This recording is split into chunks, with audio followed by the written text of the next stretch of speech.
하나님 아버지, 오늘도 하나님의 은혜 가운데 우리가 주님 존전에 나왔습니다. 우리를 불쌍히 여겨주시고 인도하여 주시고 전능하신 하나님께서 우리를 통하여 온전한 영광 받으시기를 원합니다. 하나님 아버지께서 이 시간도 종의 입술 가운데 함께하여 주시고 하나님의 말씀을 통하여 우리를 변화시키시고 새롭게 하시고 우리에게 큰 능력으로 덮으셔서 우리가 살아가야 하는 이 악한 세상 가운데서도 하나님의 말씀으로 능력으로 능히 감당하며 이기게 하여 주시옵소서. 지혜의 말씀일 뿐만 아니라 능력의 말씀이 되게 하셔서 우리에게 새로운 피조물이 되게 하시고 이 예배 시간에 우리를 회방하는 모든 어둠의 것들과 악한 것들을 예수의 이름과 성령의 권능으로 대적하오니 하나님 아버지 이 시간 우리를 지키시고 보호하시고 우리를 인도하여 주시옵소서. 예수 그리스도의 보혈을 이곳에 뿌립니다. 예수 그리스도의 피를 이곳에 뿌립니다. 예배를 회방하는 모든 어둠의 영들은 예수의 이름으로 명령하노니 떠나갈지어다. 모든 근심과 우리를 약하게 하는 모든 저주의 영들은 예수의 이름으로 명령하노니 떠나갈지어다. 하나님 아버지께서 이 시간 천군 천사와 함께 우리를 옹위하여 주시고 지켜주시고 이 예배를 통하여 우리가 예배의 승리자가 되게 하시고 예배의 영광을 입는 자가 되게 하여 주시옵소서. 예수 그리스도 이름으로 기도드리옵나이다. 아멘. 할렐루야. 오늘도 하나님의 은혜가 우리 모두에게 가득하시기를 주님의 이름으로 축복합니다. 오늘 요약본을 보면 이렇게 되어 있습니다. 서론에서 데살로니가 교회에 보내는 바울의 첫 번째 편지라고 이렇게 되어 있습니다. 데살로니가 교회에 보내는 첫 번째 편지인데 아마도 이 편지는 바울의 서신서의 초창기에 기록된 것으로 그렇게 생각이 됩니다. 데살로니가 교회는 반대자들이 이렇게 바울을 대적해서 내쫓았던 곳이 데살로니가였었습니다.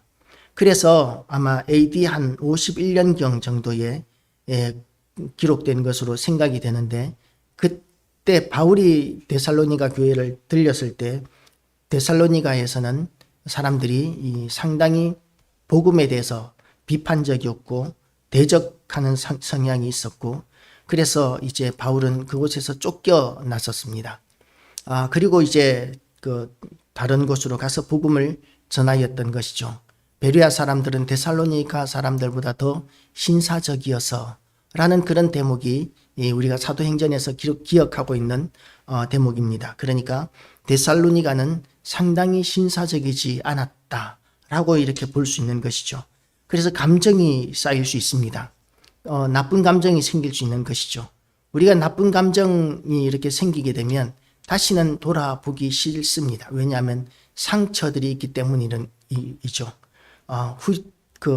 우리가 어떤 큰 일을 만나거나 어떤 감정이 심한 상처를 입게 되면 그러면 그것을 생각만 해도 이렇게 마음에 큰 어려움과 부담감을 가지게 되는 경우들이 있습니다. 예를 들어서 누가 내 돈을 떼먹었는데 그런데 그 돈을 여태까지 못 받고 있으면 그러면 그 사람에 대한 미움과 이런 것들 때문에 그 사람 꼴 보기도 싫어지는 이런 것들, 예를 들어서 또 누군가에게 억울하게 이렇게 매를 맞았는데 그것을 도저히 갚을 길이 없으면 그 사람을 피해 다니게 되죠. 두려워하게 되고 피해 다니게 되고 그러는 우리 후유증들이 남게 되는데 바울의 경우에도 데살로니가에서 매맞고 쫓겨났다면 그러면 이제 데살로니가에 대한 그런 후유증이 남을 수 있었을 것입니다. 미워하는 마음과 피하고 싶은 마음, 내가 저기 아니면 복음을 전할 곳이 없나? 저기 말고도 나를 환영하는 곳이 얼마나 많은데 내가 복음을 전해서 예수 믿는 사람이 얼마나 많은데 그런데 저렇게 나를 핍박하고 대적하는 자들을 내가 더 이상 돌아볼 필요가 뭐가 있어? 라고 이렇게 생각할 수 있죠. 예수님께서도 제자들을 파송하실 때에 이렇게 말씀하십니다.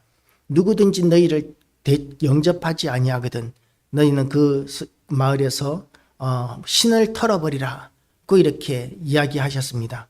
왜냐하면 그곳이 나중에 하나님이 심판하실 때에 소돔과 고모라가 차라리 그곳보다 나으리라. 소돔과 고모라가 어떤 곳이었습니까? 이 하나님께서 진노하셔서 그곳을 하늘에서 불과 유황을 내리셔서 완전히 태워버린, 멸망시켜버린 그 골이 바로 소돔과 고모라였었습니다. 소돔과 고모라를 하나님께서 그렇게 멸하셨기 때문에 살아남은 사람이 하나도 없는데 그런데 복음을 거부한 사람들에게 임할 일들은 그보다도 더 심한 일을 겪게 될 것이라고 예수님께서 말씀하시면서 그런 곳에서는 신을 털어버리고 다른 마을로 가라고 말씀하셨습니다. 바울도 그 사실을, 그 말씀을 기억하고 있었기 때문에 데살로니가는 아예 외면해 버릴 수도 있었을 것입니다. 그런데 예수 그리스도의 마음이 제자들을 격려하기 위해서 너희를 영접하지 않는 마을은 떠나버리라고 말씀하셨지만, 그러나 하나님 아버지의 사랑의 마음은 어떻습니까? 말은 그렇게 해도 그 마음에 모든 백성들이, 이 세상의 모든 사람이 예수 믿고 구원 얻기를 원하는 것이 하나님 아버지의 마음인 것이죠. 그래서 하나님 아버지의 마음을 덧입은 바울은 자기를 대적했던, 복음을 대적했던 이 데살로니가 교회에 대해서 아직까지도 사랑하는 마음을 가지게 되고, 그리고 편지를 쓰고 있는 것입니다. 우리는 이와 같은 마음을 가져야 합니다. 하나님 아버지의 마음, 이것이 우리가 가져야 할 마음인 것이죠. 그리고 이 편지를 쓰게 된 또 하나의 이유가 뭐냐 하면, 데살로니가에도 이제 믿는 사람들이 생겨나기 시작했다는 것입니다. 성도들이 이제 막 예수님을 믿기 시작했다는 것이죠. 예수 믿는 사람들이 생겨나고 있다는 것은 그 데살로니가에 대한 하나님의 사랑이 있다는 것이고 마음이 있다는 것을 의미합니다. 만약에 데살로니가에 한 명의 예수 믿는 사람도 없었다면, 그러면 바울은 데살로니가 서신을 쓸 필요가 없었을 것입니다. 그런데 자기를 핍박하고 대적하고 쫓아내기까지 한 데살로니가에 교회가 생기고 믿는 사람들이 생겨나기 시작했다는 이 말은 바울에게 엄청난 기쁨이 되었을 것입니다. 그 데살로니가 교회들이 지금 어떻게 행하고 있느냐 하면 1절을 보면 이렇게 이야기하고 있습니다. 그러므로 형제들아, 우리가 끝으로 주 예수 안에서 너희에게 구하고 권면하노니, 너희가 마땅히 어떻게 행하며 하나님을 기쁘시게 할 수 있는지를 우리에게 배웠으니 라고 이렇게 이야기합니다. 우리에게 배웠다라는 것이지, 쫓겨나면서도 바울이 전한 복음이 있었고 또는 다른 방편으로 이렇게 배움을 받았던 제자들이 이 데살로니가 지역에 또 들어 유입되기도 했을 수 있습니다. 그런데 그렇게 배웠으니에서 끝나는 것이 아니라 그 다음 말로 이어집니다. 곧 너희가 행하는 바라. 곧 너희가 행하는 바라. 데살로니가 교회에 많지 않은 교인들이 생겼고 또 많지 않은 믿는 자들이 생겼지만, 그 숫자는 많지 않을지라도 그 사람들이 어떤 사람들이었느냐 하면, 그 음란하고 그 퇴폐적인 그 도시에서, 그 세상 가운데서 하나님의 말씀을 배운 대로 행하기 위하여 힘쓰는 사람들이었다는 것이죠. 말씀대로 살아야 한다, 가르침을 받은 대로 살아야 한다라는 그런 소신이 명확한 사람들이었습니다. 그렇게 하나님의 말씀을 들은 대로, 받은 대로, 배운 대로 살아가는 사람들은, 그런 사람들은 위대한 하나님의 능력이 있습니다. 우리나라가 일제치하에서 혹독한 그런 핍박을 당하였습니다. 그때에 우리나라에 많은 독립운동가들이 일어났었는데, 그 독립운동을 주도했던 기관이 교회였었습니다. 기독교 인구는 1%가 되지 않았었지만, 그러나 1%가 되지 않는 기독교 인구가 그야말로 말씀대로 살기 위하여 몸부림치는 성도들로 채워져 있었습니다. 하나님께서 그렇게 말씀하셨으면 우리는 그렇게 살아야 해 라는 그런 생각을 가지게 된 것이죠. 우리는 하나님의 말씀대로 살아야 하기 때문에 우리는 세상 사람들과는 달라야 돼. 우리는 도박을 해서는 안 되고, 우리는 술도 금해야 하고, 담배도 끊어야 하고, 그리고 우리는 다른 방탕한 모든 악한 것들은 끊어버리고 성실하게 내가 맡은 자리에서 나의 일을 성실하게 감당함으로 인해서 하나님께 영광 돌리는 삶을 살아가면서 나는 복음을 전하는 일을 할 거야. 그런 사람들이 그 초대교회, 우리나라 초대교회 일제시대 때 1%도 안 되는 그 초대교회 교인들의 마음가짐이었고 수준이었습니다. 그래서 이 우리나라는 선교사들이 들어오기 전에 이미 교회가 먼저 세워졌던 나라였었습니다.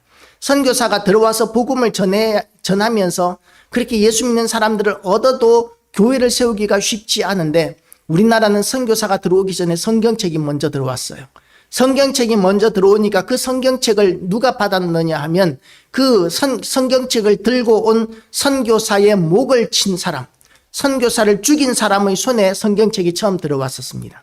그 선교사의 목을 치고 죽였던 그 사람이 그 성경책을 가지고 뭘 했느냐 하면, 담배도 말아 피우고, 그리고 찢어서 벽에도 붙이고 그렇게 해서 이제 집에 벽에다가 벽지가 그때는 귀한 시절이었고 종이가 귀한 시절이었기 때문에 쪽 성경 그걸 찢어서 이 벽에다가 이렇게 붙여 나갔던 것이죠.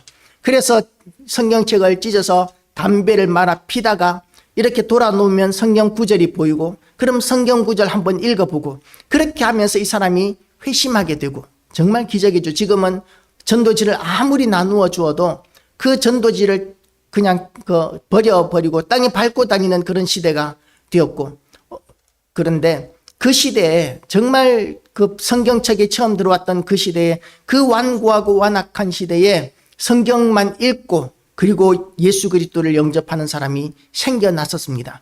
그리고 그 사람들의 모임이 이제 중국 선교지의 선교센터에다가 사람을 보냈던 것이죠. 우리 가운데 예수 믿는 사람들이 생겼는데 그런데 우리가 세례를 받고 싶습니다. 우리는 세례를 받고 싶은데 세례를 줄 수 있는 선교사님이 안 계십니다. 목사님이 안 계십니다. 그래서 우리에게 오셔서 우리에게 세례를 베풀어 주십시오 라고 이렇게 요청을 해서 그래서 우리나라의 선교사가 이렇게 파송이 되었던 것이죠. 그때 그렇게 들어왔던 선교사들이 이제 첫 번째 들어온 사람이 언더우드와 아펜셀러 선교사가 들어왔고 그 뒤에도 많은 선교사들이 우리나라에 들어와서 목숨을 바쳐서 복음을 전하고 교회를 세우고 그리고 이제 우리나라의 소망이 되고 힘이 되었었습니다.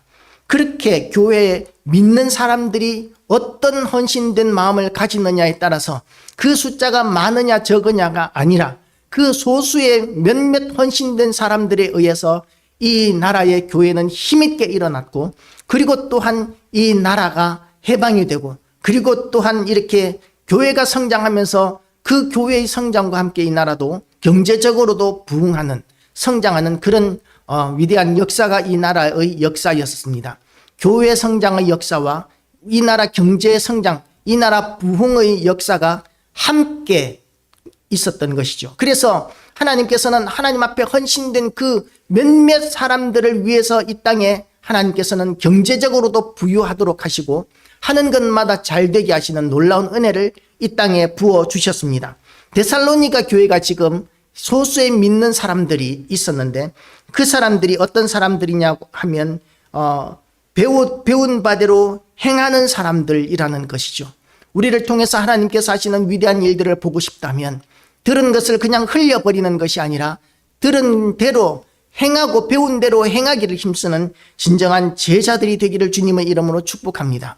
그렇게 들은 대로 행하기를 힘쓰는 그 데살로니가 교회에 대해서 바울은 한마디 더 덧붙입니다. 더욱 많이 힘쓰라. 더욱 많이 힘쓰라. 그렇게 살고 있고 애를 쓰고 있는데 그런데 그 정도만 해도 참 기특하다 정도로 이렇게 끝나는 것이 아니라 더욱 많이 힘쓰라고 이렇게 이야기하고 있습니다. 우리가 교회를 나오면서 설교를 듣고 말씀을 듣고 그리고 신앙생활을 하는데 전혀 우리의 삶이 신앙과 상관이 없는 삶을 사는 사람은 아마 많지 않을 것입니다. 어쩌면 지금은 많은지도 모르겠어요. 교회 예배는 나오지만 예배 나오는 것으로 신앙생활의 의무는 다 끝난 것으로 여기고 세상에 나가서는 세상 사람들과 조금도 다름이 없는 그런 삶을 살아가는 사람들이 어쩌면 지금 이 시대는 더 많은지 모르겠습니다.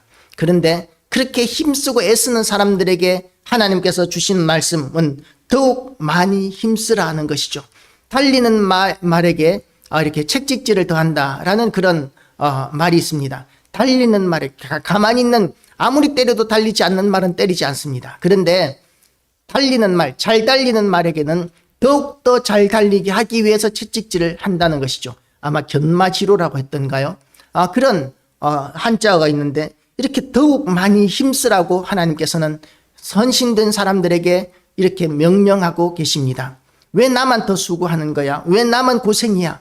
이렇게 생각할 수 있습니다. 다른 사람들은 다 놀고 있는데 교회 안에서 다들 저 사람들은 저렇게밖에 안 하는데 나는 이만큼 하는 것만 해도 내가 얼마나 많이 다른 사람들에게 비해서는 수고하고 있는데 그런데 왜 나보고만 더 하라 그래? 이렇게 불평, 불만을 얼마든지 가질 수 있습니다. 그런데 하나님께서는 뭐라고 이야기하고 계시냐 하면 그렇게 하나님의 뜻대로 살지 않는 사람들에게 이 말씀을 주시는 것이 아니라 하나님의 말씀대로 살기 위하여 힘쓰는 사람, 그렇게 살아가기 위해서 애쓰는 사람들에게 더욱 힘쓰라고 말씀하고 계십니다. 하나님께서 우리에게 그런 말씀을 하시는 이유가 뭐냐 하면 어차피 하나님의 뜻대로 살지 않는 사람들에게는 하나님의 마음이 안 계신 거예요. 그들은 하나님의 마음에 들지 않았고 하나님 눈밖에 난 사람들이다라고 볼 수 있는 것입니다. 하나님께서는 그들에게 관여하지 않으십니다.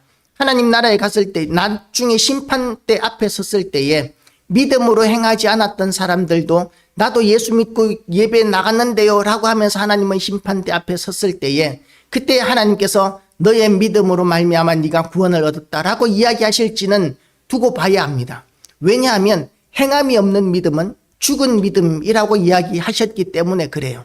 그래서 우리가 진정으로 믿는 사람이 된다면 우리 마음 가운데 예수 그리스도를 위한 하나님 아버지를 위한 그런 헌신의 마음이 억제할 수 없을 만큼 그렇게 저절로 복받쳐 오르는 것을 경험하게 됩니다. 그리고 그런 헌신을 할 수 있는 것에 대해서 우리는 감사하게 되는 것이죠. 목사님들끼리 이렇게 성경을 연구하는 모임이 있는데 그곳에서 목회를 통해서 어려움을 겪는 목사님들도 많이 있습니다. 그런데 그 목사님들이 그렇게 어려움을 겪고 있는 가운데서도 뭐라고 이야기하시느냐 하면 만약에 내가 목사가 되지 않았더라면 그러면 내가 더 타락한 삶을 살았을 것 같다. 내가 이 세상 사람들과 구분되지 않는 그런 정도의 삶을 살았을지도 모르겠다. 그런 이야기들을 하십니다.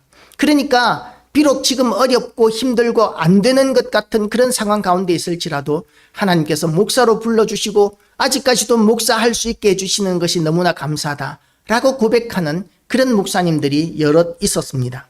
그렇게 하나님께서 우리에게 그런 은혜를 베풀어 주시고 그것이 세상 사람들의 눈으로 또는 세상의 기준으로 봤을 때는 너무나 고생스럽고 초라해 보이고 연약해 보이지만 그럼에도 불구하고 하나님께서 여기까지 인도해 주시고 그리고 붙들어 주신 것에 대해서 감사할 줄 알고 그리고 더 크고 무거운 일들을 맡기실 때 그것을 억울하다고 여기는 것이 아니라 그것을 감사함으로 여기고 또한 기쁨으로 여길 줄 아는 그런 믿음이 우리 모두에게 가득하시기를 주님의 이름으로 축복합니다. 더욱 많이 힘쓰라. 더욱 많이 힘쓰라. 그것이 저와 여러분에게 주시는 하나님의 명령인 줄로 믿으시기를 축복합니다. 그리고 이제 구체적으로 무슨 부분에 어떤 부분에 더욱 많이 힘써야 할지에 대해서 바울이 계속해서 이야기하고 있습니다. 우리가 주 예수로 말미암아 너희에게 무슨 명령으로 준 것을 너희가 아느니라. 하나님의 뜻은 이것이니 너희의 거룩함이라. 너희의 거룩함이라. 하나님께서는 교회와 성도들에게 언제나 이렇게 말씀하셨습니다. 내가 거룩하니 너희도 거룩하라. 내가 완전하니 너희도 완전하라. 그렇게 명령하셨습니다. 왜냐하면 하나님께서는 우리를 하나님의 형상으로 만드셨기 때문에 그렇습니다. 그런데 아담과 하와의 원죄로 말미암아 우리의 완전함과 거룩함은 완전히 무너져 버렸습니다. 그래서 우리는 보지 않아도 될 그런 죽음을 보게 되었고 경험하게 되었고 그리고 우리는 비참한 삶을 살고 있는 것이죠. 그래서 이 비참한 삶에서 벗어나기 위해서도 우리는 거룩함을 회복해야 하고 그리고 완전함을 향해서 나가야 합니다. 그러나 아무리 우리가 몸부림쳐도 우리는 완전하게 하나님처럼 거룩할 수 없고 하나님처럼 완전할 수 없습니다. 그래서 우리가 이렇게 거룩하기 위하여 또는 완전하기 위하여 몸부림치는 가운데서 우리가 늘 염두에 두어야 하는 말씀을 저는 더욱 많이 힘쓰라는 이 말씀을 붙들어야 한다고 생각합니다. 더욱 많이 힘쓰라. 하나님의 뜻은 이것이니 너희의 거룩함이라. 우리 거룩함을 위해서 더욱더 몸부림을 치고 더욱더 힘쓰는 교회와 성도들 되시기를 축복합니다. 곧 그 거룩함이 뭐냐 하면 첫 번째로 곧 음란을 버리고 각각 거룩함과 존귀함으로 자기의 아내 대할 줄을 알고 지금은 결혼이 사실 저는 너무 늦어지고 있는 것 아닌가 생각합니다. 제가 청년부를 담당할 때에 청년들이 관심사는 이것이었습니다. 온 세상이 다 그렇게 자유로운데 왜 우리만 순결을 고집해야 합니까? 라는 것이 청년들의 질문이었습니다. 이성교제를 어떻게 해야 합니까? 이런 것들이 청년들의 질문이었습니다. 그래서 그들이 원하는 것이 뭐냐면 자기의 욕망을 분출할 수 있는 합리적인 그런 분출구를 좀 허용해 달라는 그것이 청년들의 욕구였던 것이죠. 똑같은 하나님의 말씀을 몇 번이나 들었음에도 불구하고 그 다음에 또 그런 부분에 대해서 이성교제에 대해서 또 이야기해 주세요. 결혼에 대해서 또 이야기해 주세요. 왜 그러느냐 하면 똑같은 이야기 말고 다른 뭔가 이렇게 자유로울 수 있는 그런 빈틈을 좀 허락해 달라고, 빈틈을 좀 열어달라는 그런 욕구가, 욕망이 그 아이들의 마음속에는 있는 것입니다. 사람에게는 욕망이 있으면 그 욕망을 합리화하고자 하는 그런 어떤 뭐라 그럴까요? 악한 습관들이 나오게 되는 것이죠. 술에 대해서도 마찬가지고, 담배에 대해서도 마찬가지고, 또 모든 악한 중독이라든지 이런 모든 악한 것들에 대해서 세상은 자꾸만 합리화를 요구합니다. 그래서 지금 담배가 허용되어 있지만, 그러나 어떤 나라에서는 대마초도 허용하고 있고 마약을 허용하는 나라들도 있습니다. 담배가 더 해롭다는데 대마초는 왜 금지한대? 뭐 이런 식으로 주장하는 사람들도 있는 것이죠. 담배를 허용할 것 같으면 마약도 허용해야지 라고 주장하는 사람들도 있는 거예요. 그렇기 때문에 우리는 이 모든 악한 것들에 대하여는 전부 다 단절할 수 있어야 합니다. 하나님이 거룩하시기 때문에 우리도 거룩해져야 하고, 그러기 위해서 더욱 힘써야 하는데, 그런데 이 청년들의 입장에서 정말 가장 이 욕망이 뜨거울 때, 가장 욕망이 강할 때, 그럴 때 이제 짝이 없으니까 결혼을 하지 않았기 때문에 그 욕망을 분출할 수가 없어서 어찌할 바를 모르는 그런 어려움을 겪고 있는 것이죠. 그래서 저는 청년들이 결혼을 빨리 하는 것이 좋다는 것을 언제나 강조해 있었습니다. 좀 빨리 결혼들 해라. 결혼을 빨리 하는 것이 좋다. 결혼을 빨리 해야 2세가 나와도 그 2세가 더 지혜롭고 똑똑해진단다. 그러면서 사교육으로 몇백만 원 드리는 것보다 아이 빨리 낳는 것이 훨씬 남는 장사다. 뭐 그런 식으로 저는 많이 강조했었는데 아이들이 빨리 결혼은 잘 안 하더라고요. 30살 넘어야 다들 결혼하고, 우리 딸내미도 언제 결혼할지 지금 모르겠는데 빨리 결혼하면 좋겠습니다. 그렇게 우리는 이 욕망을 만나게 되면 그 욕망을 합리화하고자 합니다. 그런데 하나님께서는 예나 지금이나 그리고 영원토록 변함없으신 하나님이십니다. 그래서 하나님께서 금하신 것을 사탄은 끊임없이 그것을 가지고 하나님의 명령, 그건 그런 뜻이 아니야. 선악을 알게 하는 나무의 실과를 따먹지 못하게 하신 이유는 말이야, 그 선악과를 따먹으면 너희가 하나님처럼 될 줄을 아시기 때문에 먹지 못하게 하시는 거야. 너희가 잘 되지 못하게 하려고 먹지 못하게 하시는 거야. 이런 식으로 마귀는 자꾸만 강력한 유혹을 주면서 속이고 유혹을 하고 있는 것이죠. 그런 가운데서 우리가 붙들어야 하는 것이 하나님의 말씀이다라는 것입니다. 이 성경 시대에, 데살로니가 시대에도 얼마나 음란한 시대였는지 모릅니다. 얼마나 방탕한 시대였는지 모릅니다. 그래서 이방인들이 어떻게 살아가고 있느냐 하면 이방인과 같이 세욕을 따르지 말고, 이 말은 무엇입니까? 이방인들은 욕정이 생기는 것을 절제하지 않는다는 거예요. 마음대로 이렇게 세욕을 따르고 있고, 이 일에 분수를 넘어서 형제를 해하지 말라. 분수를 넘어서 자기의 욕망을 위해서는 형제를 해하고 이웃을 행하는 일도 주저하지 않는다는 것입니다. 이는 우리가 너희에게 미리 말하고 증언한 것과 같이 모든 일에 주께서 신원하여 주심이라. 자기의 욕망을 분출하기 위해서 어떤 억울한 사람을 만든다면, 그러면 하나님께서는 그 억울한 사람의 그 신원을 다 듣고 계시고 그리고 갚아주실 것인데, 거기에 대해서 하나님 앞에 섰을 때 피해갈 수 있는 사람은 아무도 없다고 하나님께서 말씀하고 계시는 것입니다. 그래서 우리는 하나님 두려워함을 알아야 합니다. 하나님이 얼마나 두려우신 분이시고 하나님의 심판에서 벗어날 수 있는 사람은 아무도 없다는 것을 우리는 명심해야 합니다. 하나님이 우리를 부르심은 부정하게 하심이 아니요 거룩하게 하심이니, 그러므로 저버리는 자는 사람을 저버림이 아니요 너희에게 그의 성령을 주신 하나님을 저버림이니라. 하나님께서 우리를 부르신 이유가 거룩함이라고 그래요.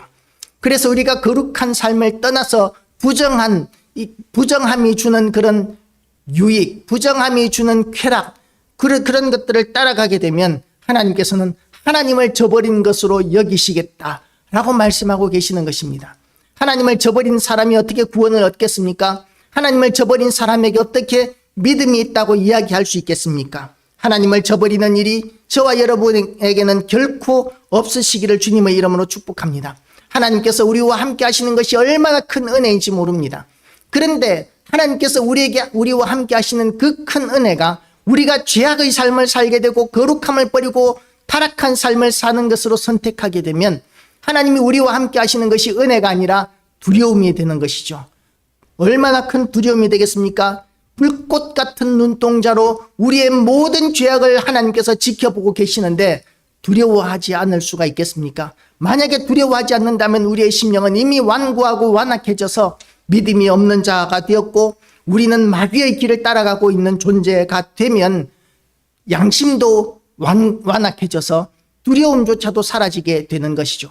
마치 마취가 되면 그러면 의사가 수술을 하기 위해서 살을 찢고 그리고 이렇게 여기저기를 잘라낸다 할지라도 고통을 느끼지 않는 것과 마찬가지로 고통을 느낄 수 없는 것과 마찬가지로 우리의 양심이 우리의 심령이 굳어지면 우리가 죄악으로 말미암아 두려워해야 할 대상을 두려워하지 않게 되고 그리고 우리의 모든 악행에서 돌이켜야 한다는 생각조차도 하지 못하게 되고 우리의 죄악으로 말미암아 얻는 유익, 다른 사람을 속여서 얻는 유익, 내가 죄악 가운데서 삶으로 말미암아 이렇게 얻게 되는 쾌락, 이런 것들이 더 즐거운 것으로 여겨지게 되는 것입니다. 그 결과는 하나님 앞에서 영원한 심판으로 우리는 다 받게 될 것인데 그런 것에 대한 두려움조차도 느끼지 못할 정도가 되면 그러면 우리는 회생의 기회조차도 없는 것입니다. 그리고 오늘 또 두 번째로 이 형제 사랑에 관한 권면을 하고 있습니다. 우리가 세상을 따라 살면서 방탕하게 살지 말아야 할 뿐만 아니라 형제 사랑에 대한 말씀을 하시는데 형제 사랑에 관하여는 너희에게 쓸 것이 없으면 너희들 자신이 하나님의 가르침을 받아 서로 사랑함이라. 아까 뭐라 그랬습니까? 1절에서도 너희가 행하는 바라고 이렇게 이야기했었는데 또 형제 사랑도 너희가 참 잘하고 있다고 이렇게 바울이 이야기하고 있습니다. 우리도 이런 칭찬받게 되시기를 주님의 이름으로 축복합니다. 우리는 형제 사랑하는 부분에 대해서 칭찬받는 자여야 합니다. 우리가 함께 이렇게 서로 섬기고 사랑하고 섬김으로 인하여 우리가 하나님의 가르침을 서로 이렇게 실천하는 교회와 성도들 되시기를 축복합니다. 하나님을 본 사람이 없으되 하나님이 나타나신 바 되었나니 하나님은 사랑이심이라고 요한서신에서는 기록하고 있습니다. 하나님의 사랑, 하나님은 사랑이시기 때문에 하나님을 믿는 사람들은 사랑을 행하게 되어 있다는 것이죠. 너희가 온 마게도냐 모든 형제에 대하여 과연 이것을 행하도다.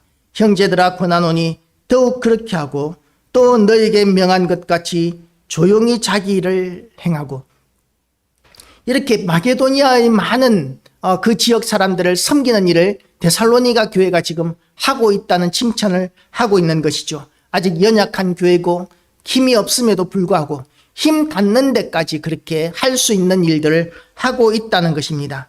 그런데 또 하나 권면하는 것이 조용히 자기 일을 하고 너희 손으로 일하기를 힘쓰라 하고 이렇게 이야기합니다.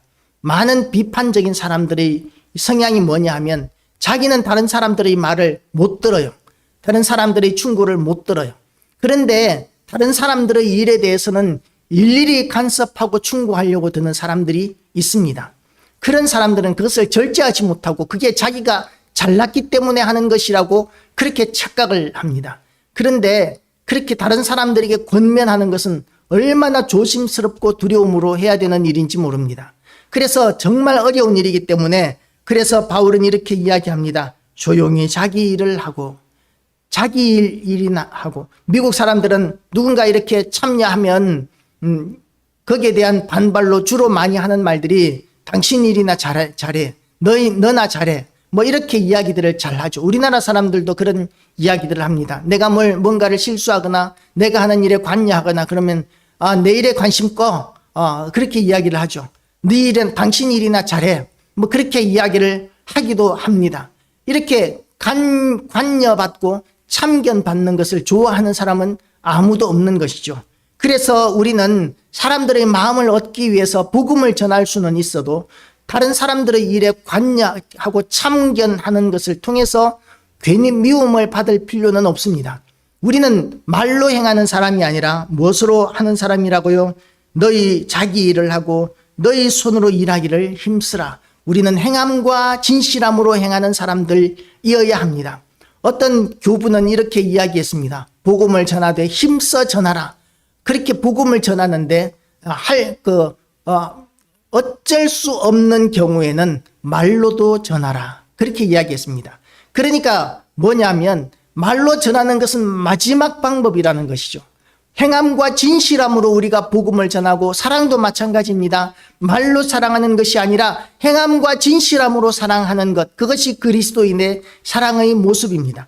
그런 행함과 진실함이 저와 여러분에게 충만하게 되시기를 주님의 이름으로 축복합니다. 성실하고 힘써서 일해서 그리고 또 뭐라고 이야기하고 있느냐 하면 이는 외인에 대하여 단정히 행하고 또한 아무 궁핍함이 없게 하려 함이라. 아무 궁핍함. 우리가 이렇게 예수 믿는다는 이유 때문에 궁핍해지면 하나님께 영광이 되겠습니까? 물론 때로는 어쩔 수 없는 상황에서 우리는 궁핍할 수 있습니다. 장애를 만났거나 병을 만났거나 이런 어쩔 수 없는 상황 가운데서 궁핍함을 만난 성도들을 보면 교회는 힘써서 도와야 합니다. 성도들은 힘써서 도와야 합니다. 그런데 그런 경우가 아니라면 우리는 할 수 있는 대로 최선을 다해서 자기 일을 돌보아야 할 뿐만 아니라 자기 앞가림을 할 뿐만 아니라 또한 더욱더 열심을 내어서 어려움을 겪고 있는 내 옆의 사람들, 이웃들 또는 선교사들 또는 연약한 교회들을 위해서 우리가 힘써 돕는 일까지 해서 뭐라고요? 아무 궁핍함이 없게 하려 함이라. 다른 사람들에게 도우라고 이야기하기 전에 내가 그렇게 도울 수 있는 힘을 가지기 위하여 하나님께서는 우리에게 열심으로 자기 일을 조용히 하라. 다른 사람들에게 참견할 시간에 네 일을 열심히 하고 그리고 또한 그렇게 열심히 하는 것을 통해서 너 혼자 잘 먹고 잘 사는 것이 아니라 그렇게 사랑함으로 서로 행함과 진실함으로 사랑을 표현하고 사랑으로 이렇게 이끌어주는 섬기는 그런 교회가 되라고 우리에게 데살로니가 교회에게 말씀하고 있고 데살로니가 교회를 통해서 우리에게 선포하고 있음을 믿으시기를 축복합니다. 이 말씀대로 우리가 행함과 진실함으로 우리가 우리의 일을 할 뿐만 아니라 또한 그 행한 일을 통해서 연약한 자들, 우리의 도움의 손길이 필요한 자들을 돕고 그리고 또한 하나님이 거룩하심과 같이 우리도 거룩함을 위하여 날마다 더욱더 힘쓰는 교회와 성도들 다 되시기를 주님의 이름으로 축복합니다. 기도하시겠습니다. 하나님 아버지, 우리는 지금 적당히 신앙생활하면 되는 시대를 살고 있음을 고백합니다. 그러나 하나님께서 우리에게 기대하시고 원하시는 것은 적당한 신앙생활을 원하시는 것이 아니라 더욱더 힘쓰는 신앙생활을 원하시고 그리고 또한 우리가 종용히 일할 뿐만 아니라 그렇게 우리가 종용히 일함으로 내 앞가림을 하고 또한 다른 사람들을 돕는 데까지 나아가는 그런 성도가 되기를, 그런 성도가 됨으로 인하여 하나님께 영광 돌리라고 하나님께서는 우리에게 말씀하고 계십니다. 하나님 아버지, 우리가 이 말씀을 듣고 흘려버리는 것이 아니라 우리가 능력 있는 그리스도인, 지금 이렇게 복음이 연약해져 가고 있는 이 시대에 다시 한 번 더 부흥의 불을 일으키기 위한 하나님 아버지 하나의 불씨가 될 수 있도록 우리를 사용하여 주시고 인도하여 주시옵소서. 우리를 통하여 하나님 영광 받으시기를 원합니다. 인도하여 주시기를 원합니다. 그리고 또한 우리의 모든 필요를 공급하시는 하나님께서 우리의 모든 행함에 형통함을 허락하여 주시고 우리의 모든 가정들이 이 예배의 자리에 함께 예배 드릴 수 있게 하시고 우리의 모든 이웃들을 하나님의 제단으로 인도할 수 있는 은혜를 우리에게 허락하여 주시옵소서. 감사드리오며 예수 그리스도 이름으로 기도드리옵나이다. 아멘.